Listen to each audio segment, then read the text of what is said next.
having spaghetti again. Spaghetti made with soy chorizo. Using your favorite spaghetti recipe. Instead of ground beef, use soy chorizo. Soy chorizo puts ground beef to shame. This stuff has so much flavor to it, and it's clean. You know, it's a clean ingredient.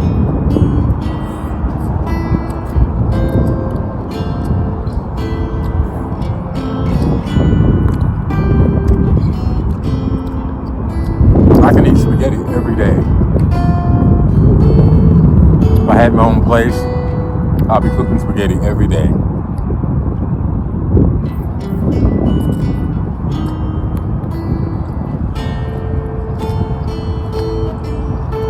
I've got about 25 recipes of stuff that I cooked since I've been out here. I've only shared with you guys about 3 or 4 of them, but eventually I'll just try to start putting more variety, and I'll start making more different meals. But I've already cooked the spaghetti before. You've seen that. That's why I didn't show it.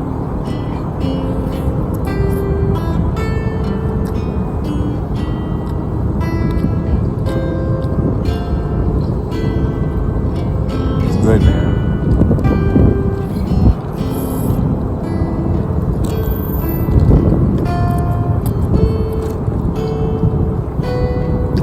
Definitely an A+.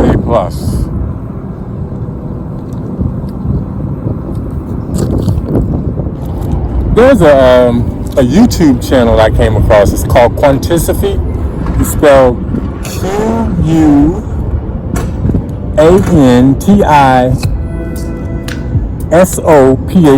Called Quantisophy, and they have a website called Quantisophy.com. This is a site that's for like people who are interested in like really heavy information.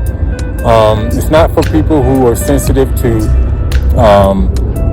certain truths, put it that way. If you're still not ready to hear certain things, I wouldn't go to this. But if you are, and if you're like me, and that's always interested in stuff like this, it's called Quantisophy, and it's on YouTube, and it's called Quantisophy.com. I just recently saw a video, one of their videos, and it's talking about some declassified information that was once classified, about outside influences and alien influences and stuff like that. It's the same stuff we've been hearing about for years from these people that study this stuff, but it's the actual documents that were once classified and people could only talk about. They're now declassified and they're out for the public to see. And this website has those documents. So if anybody wants to look at that, I thought it was interesting. I mean, it's stuff that I knew already and that I've heard about, but just to see the documents from like 1952, where they've known about certain technologies and certain things with unidentified flying objects and other phenomena that they have never admitted to, but only whistleblowers have actually talked about. Now the documents are out for the public to see.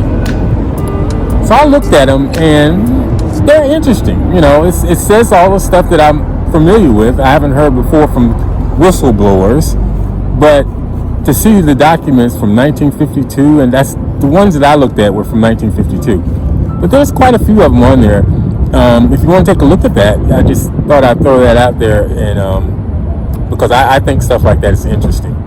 To have those documents, I think is cool. I'll put the link to the document that I looked at. I'll put it down in the description, along with Quantisophy and their website and their YouTube channel. I'll put all that in the description for you if you want to look at it.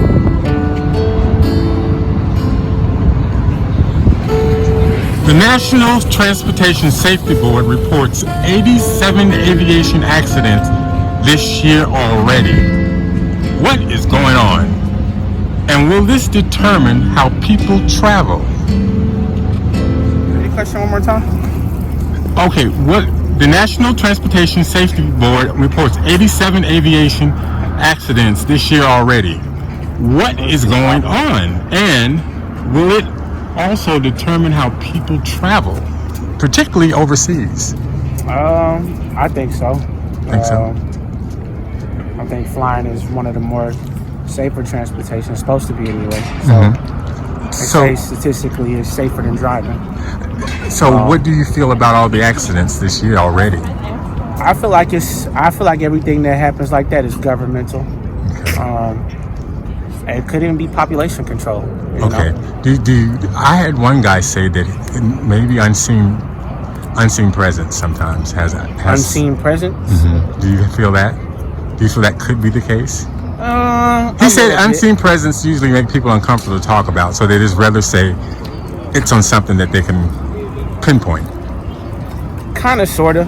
Okay. I mean, I'm not gonna say I'm not into that stuff, but I definitely feel like it's something out there that we're not seeing that are causing these plane crashes and causing people to die. Yeah, I've heard other people say that too. That's why I brought that up to you. Yep. Yeah. Anything else you want to add? That's about all I got, man. All right, man. I appreciate you stopping in. Okay, the National Transportation Safety Board reports 87 aviation accidents this year already. What is going on? And do you think that'll have anything to do with travel? Honestly, it is a massive number of plane crashes, but I did look it up and there was just as many last year. Oh, really? Yes, there was, but they are showing it now to try to scare us. They want to have control. This is what I believe. That's I don't the reason know why I asked, do you think it'll have anything to do with people traveling? I do. I think they're trying to scare people, scare people to stay where they are. A lot of people are talking about moving to like Thailand and places like that because they want to get out of this hellhole right now, and they want people to be afraid to do that. So they are reporting, they report what they want us to know. Exactly. We don't know the half of it. Right. We don't know the half of what's going on. We only know what they tell us. So, I mean, it's up to us to just put God first. I don't know who you believe in, but put God first and just take it day by day. Trust the process. Trust the process. There you go. Thank you so much. You have anything else you want to add? No. That was good. I appreciate that. Thank you so much. Yeah, of course. Okay, bye-bye. Thanks. Honestly, I don't know what happened, but I mean, I'm a person that focuses on my inner world rather than my outer world. So pretty much what goes on the outer world, I have no control of, right? Right. So a lot of people live in fear and scarcity with the scarcity mindset. All I can do is just keep pushing and, focus on what I can focus on. Well, I like to add to that, if you don't mind. There are people that's saying that's an unseen presence that they believe that's creating all of this, and they're not talking about that part of it. They would like to blame it on the government or etc., but it could be some unseen presence, and I know that's an internal type thing. How do you feel about that?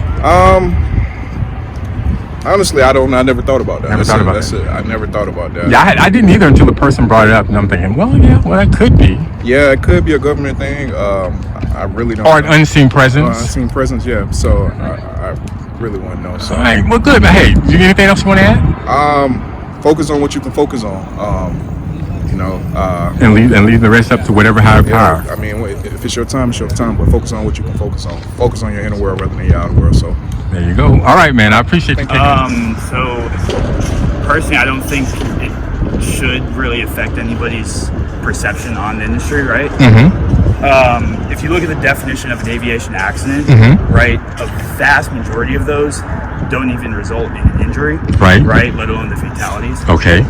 Now, obviously, the ones that do result in a fatality or an injury make a lot of mainstream news, as they should. Right.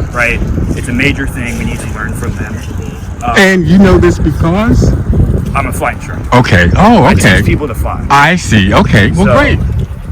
And if you look at the string of accidents in the last couple months, starting with the Azerbaijan crash, whatever airline it was, all the way up to this very day. Right. There's absolutely no correlation between those accidents that have happened, right? There's no single, how do you say it?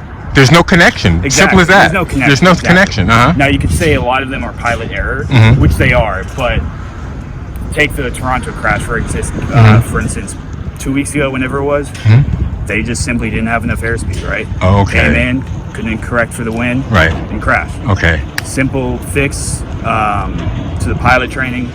Just, it's a lot easier to train pilots better than it is to fix an airplane. Is what I'm trying to get at. You know, it's not the airplane. One person said that she said she did research, and she said there were just as many plane crashes last year at this time as it was last year, and she said that she believes that it's just been reported more this year for some reason. That's a very big thing. Yeah, it's availability bias. It's